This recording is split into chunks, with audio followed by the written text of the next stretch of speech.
Bonjour à tous, bienvenue à nouveau dans Head Up Keys. Dans notre métier en tant que professionnel de la coiffure, chaque jour est différent du suivant. C'est l'une des meilleures parties de notre travail. Vous rencontrez de nouvelles personnes et exprimez votre créativité de différentes façons. Mais cela ne signifie pas que les choses se passent toujours bien. En réalité, il y a certains stress que vous ne pouvez tout simplement pas éviter. Il est temps de découvrir les meilleures façons de relever vos défis professionnels.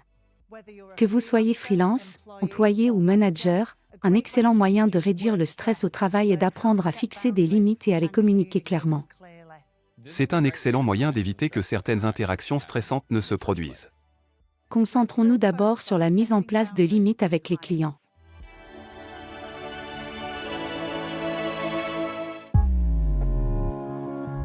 Je pense que lorsque j'ai commencé à mettre des limites dans ma vie quotidienne, cela m'a beaucoup aidé. Et j'ai compris que ma profession est aussi importante qu'une autre. Donc par exemple, si cette cliente veut vraiment que je la coiffe, elle devra s'adapter. Tout comme elle le fait avec un médecin, un avocat, un dentiste. Elles doivent comprendre que notre profession est tout aussi gratifiante. Un bon point de départ est de définir vos règles de travail. Créez un bref document d'une page décrivant votre façon de travailler. Cela permet à vos clientes de savoir à l'avance à quoi elles doivent s'attendre, et par conséquent, d'éviter certains malentendus. Vous pouvez l'envoyer par email aux nouveaux clients si vous avez un système de réservation en ligne.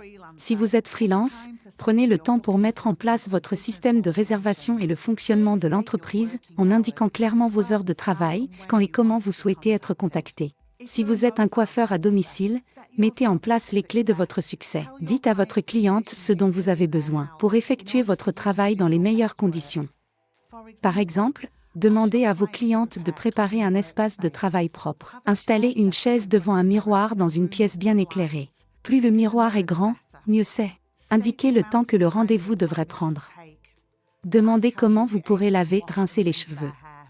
Organisez des consultations avant le rendez-vous avec vos clientes. Cela vous permet de leur dire ce que vous pouvez et ne pouvez pas faire. Par exemple, indiquez à votre cliente comment se passera l'application de la couleur, quel sera le résultat, ainsi que l'entretien qu'il faudra.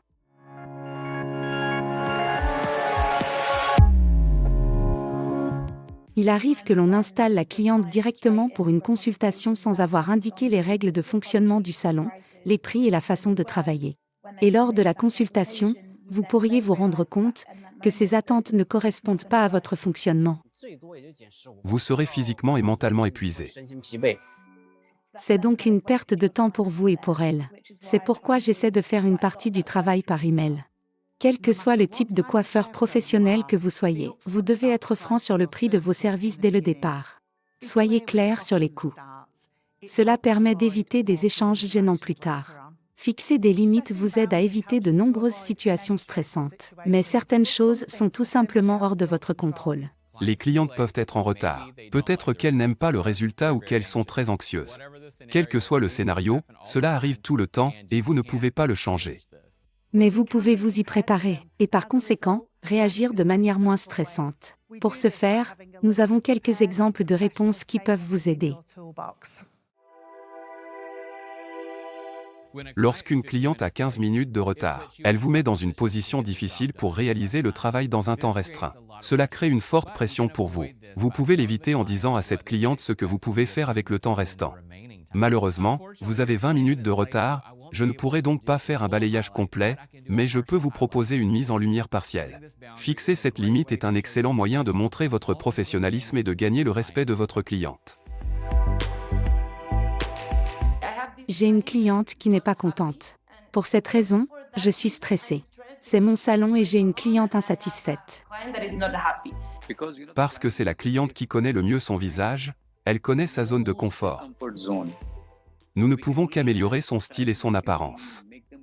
Et si quelqu'un n'est pas à l'aise, renfermé, ce n'est pas grave. Tout d'abord, il est important de faire en sorte que la cliente se sente écoutée et comprise. Essayez de ne pas être sur la défensive.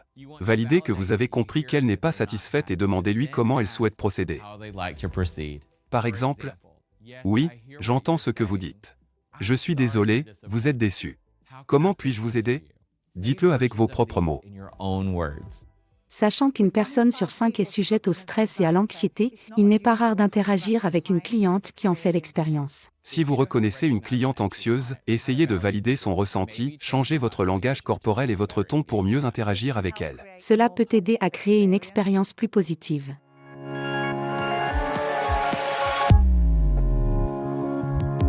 Travailler avec une cliente stressée peut s'avérer très difficile si vous absorbez ce stress. C'est quelque chose qui affecte tout. L'environnement de travail, les collègues et les clients. Par exemple, les clients peuvent arriver stressés. Ce stress retombe sur moi et les autres.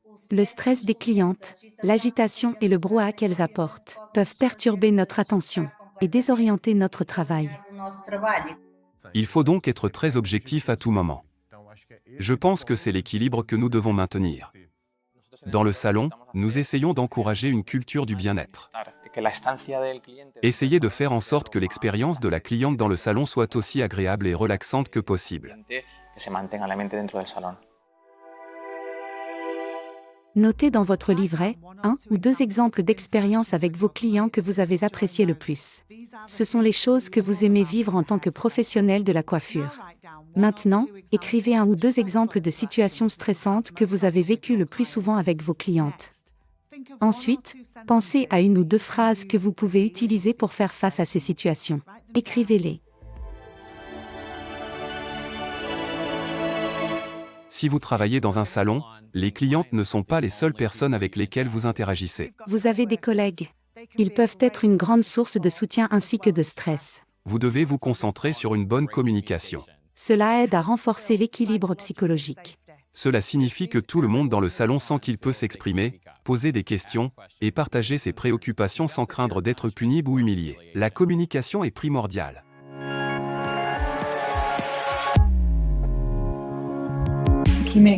Si vous passez une mauvaise journée, vous passez une mauvaise journée. C'est tout à fait normal. Mais il faut peut-être le faire savoir aux personnes qui vous entourent. Il est très important de partager ses émotions. Parfois, on est tellement centré sur soi-même qu'on ne partage pas les choses. Quand on partage, on continue à se construire. Plus on s'ouvre aux gens, plus les gens voudront nous aider lorsque quelque chose nous bloque. Quel que soit votre travail dans le salon, vous jouez un rôle dans la création d'une ambiance saine. C'est une question de responsabilité personnelle.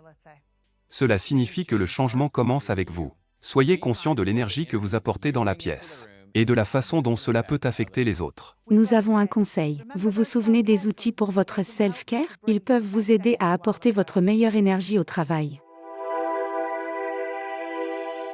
Lorsque vous êtes manager, définissez les rôles clés et les responsabilités de chacun. Il est important que les gens connaissent leurs responsabilités. Balayer les sols, faire la lessive, répondre au téléphone. Soyez clair avec vos attentes.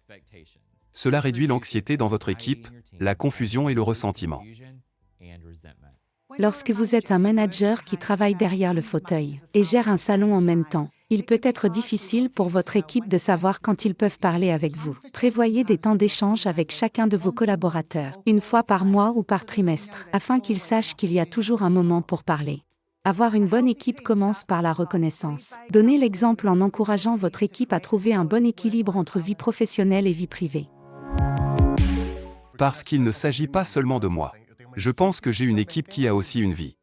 Vous passez la moitié de votre journée, ou la moitié de votre vie avec eux. Ce ne sont pas mes employés, ce sont dans ma vie les personnes les plus importantes après ma famille. Je suis très heureuse de ne pas travailler seule, d'avoir des gens autour de moi. En fin de compte, une ambiance sereine au sein du salon dépend du rôle de chacun. Nous allons vous poser une question. Comment gérez-vous les commentaires pour qu'ils soient constructifs? Ceci s'adresse à tous les professionnels de la coiffure, indépendants, employés ou managers. Allez dans la section épisode 4 de votre livret et suivez les instructions. Prenez votre temps.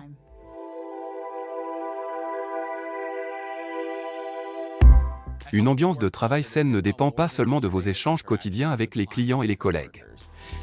L'environnement physique compte également. C'est une question d'ergonomie, c'est-à-dire des choses qui peuvent être mises en place pour l'efficacité et le confort. En tant que professionnel de la coiffure, vous êtes debout toute la journée. Pensez au type de chaussures que vous portez. Pensez également aux revêtements de sol. Les revêtements de sol durs causent des tensions au niveau de vos pieds, de vos jambes et surtout de votre dos. Pensez à acheter des tapis de sol anti-fatigue pour réduire la tension sur votre corps et garder du ressort dans votre démarche. Nous sommes tous de tailles différentes, nous avons donc besoin de chaises adaptables à toutes les hauteurs. Assurez-vous d'ajuster le siège à votre convenance plutôt qu'à celle de la cliente. Vous plierez moins le cou, ce qui peut aider à éviter une douleur intense et à long terme. Si vous êtes coiffeur à domicile, demandez, si possible, une chaise de bureau réglable. De plus en plus de personnes en ont maintenant que le travail à distance s'est développé. Des tabourets devraient être disponibles dans le salon pour que les coiffeurs puissent s'asseoir. Tenez compte du poids et de la taille des outils. Ils ne devraient pas être trop lourds. Si vous êtes coiffeur à domicile, assurez-vous d'utiliser des sacs à roulettes lorsque vous le pouvez. Utilisez des chariots pour ne pas avoir à vous étirer ou à marcher pour obtenir un outil. Pensez maintenant au bac à shampoing. Utilisez ceux qui sont accessibles par l'arrière et le côté. Si possible, pensez à créer une zone calme ou des espaces privés. Encourager les clientes à ne pas parler dans cette zone contribuera à garder l'ambiance plus sereine. Que vous travaillez seul ou en équipe, vous avez la possibilité d'avoir un impact positif sur votre expérience professionnelle. Commencez vos initiatives pour votre bien-être par de petites étapes gérables. Au fil du temps, vous améliorerez votre bien-être mental et émotionnel. Merci de nous avoir rejoints pour Head Up Keys. Nous tous chez L'Oréal Professionnel, apprécions que vous ayez pris le temps pour en savoir plus sur la charge mentale dans l'univers de la coiffure. Nous sommes fiers de votre engagement et de votre réflexion sur vous-même. Soyez fiers également, mais le voyage ne s'arrête pas là. Nous espérons que vous continuerez à utiliser les outils que vous avez appris pour prendre soin de vous et des autres. Relevons la tête ensemble.